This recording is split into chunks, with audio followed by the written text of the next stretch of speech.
कोग्राम नामक स्थान भक्तवर श्री लोचनदास जी की जन्मभूमि था। घर संपन्न था। लोचनदास अपने माता पिता की एकमात्र संतान थे और उनका ननिहाल भी उसी गांव में होने के कारण वृद्ध नाना नानी भी उनको बहुत ही प्यार करते थे। इस प्यार दुलार के कारण लोचनदास का बाल्य जीवन प्राय हंसने खेलने में ही बीता। उन्हें पढ़ने लिखने का विशेष अवसर नहीं मिला।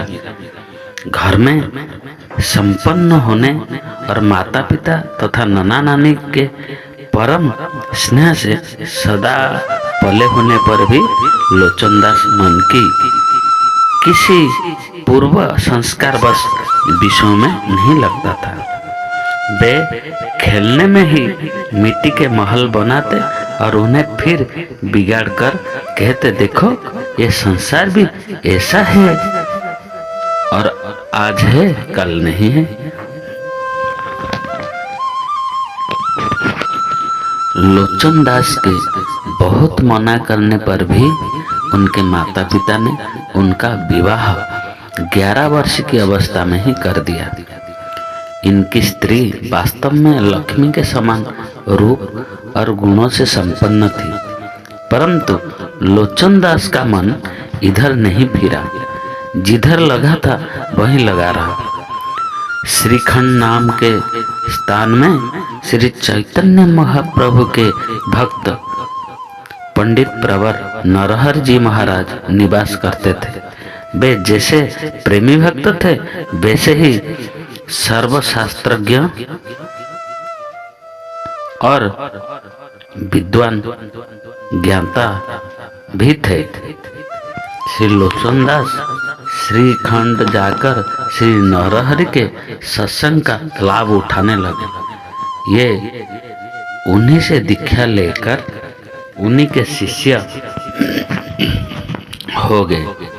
इनका वैराग्य श्री कृष्ण अनुराग के रूप में बदल गया। संसार की रही सही आसक्ति भी नष्ट हो गई। ये भगवान के प्रेम में निमग्न होकर माता पिता पत्नी गांव घर नगर सभी भूल गए। इनके माता पिता को भी यह जानकर आनंद हुआ कि लड़का श्री नरहरि जैसे सुयोग्य पंडित का शिष्य बना है, परंतु लोचनदास जी की पत्नी के पूर्ण युवती हो जाने के कारण वे उन्हें घर ही लाना चाहते थे। इनकी स्त्री इनके वियोग में दिन रात आंसू बहाया करती थी। इनके पिता कमला करजी ने सब हाल नरहर जी को सुनाया और उनकी विशेष आज्ञा से अपनी पति को लाने अमोदपुर ग्राम में अपनी ससुराल गए।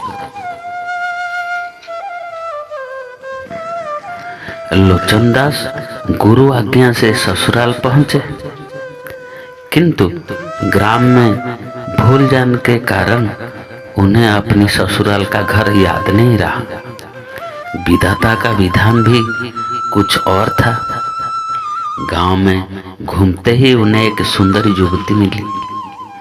उन्होंने बड़ी ही विनती भाव से उससे पूछा, माताजी अमुक का घर कहाँ है? किस रास्ते होकर जाने से वहां पहुंच सकूंगा? युवती एक बार इनकी ओर देखे, उंगली के इशारे से उन्हें रास्ता दिखा, नीचा मुख किए अपनी राह चल गई। लोचनदास ससुराल पहुंचे। स्वागत सत्कार कुशल प्रश्न स्नान भोजन के पश्चात जब अपनी पत्नी से मिले तब ये यह जान अत्यंत भीत हो गए कि जिसे उन्होंने माताजी कहकर संबोधन किया वही इनकी पत्नी थी। पति के मुख से माताजी शब्द याद आते ही वह तरुणी भी कांप गई। युवती विषाद के आवेग में साड़ी के आंचल से आंखों और मुंह पोंछकर दूर हट गई। लोचनदास भी सब समझ गए। उनके मुख से एक शब्द भी निकलना कठिन हो गया। समय की गति बलवान है। रात भर पति पत्नी दोनों आंसू बहाते रहे। धर्म भीरू लोचनदास ने अपनी पत्नी को समझाया। उससे भी गदगद कंठ से यही कहा, स्वामी मेरे तो आप ही आराध्य है। आपको छोड़कर मैं दूसरे किसी ईश्वर को नहीं जानती। मैं भूख की भूखी नहीं। मुझे आपका शरीर नहीं चाहिए। मैं यह भी नहीं चाहती कि आपने जिसको एक बार मां कह दिया उसके साथ पत्नी सा व्यवहार करके धर्मपद से च्युत हूं। किंतु प्रभु मुझे आप सेवा का अधिकार तो दे ही सकते हैं ना। मुझे अपने से विलग मत करिए। पवित्र शील व्रत को धारण कर दोनों पति पत्नी परमात्मा के मार्ग पर चलने के लिए सूर्योदय के पूर्व से ही वहां से चल पड़े।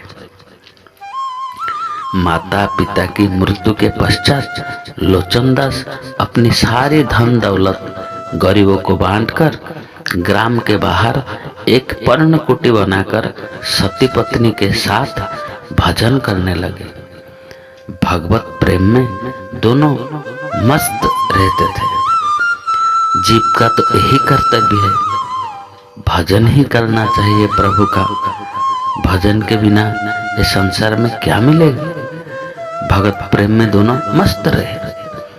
लोचनदास की श्री चैतन्य महाप्रभु के चरणों में प्रगाढ़ प्रेम था। उन्होंने चैतन्य मंगल नाम को महाकाव्य की रचना की।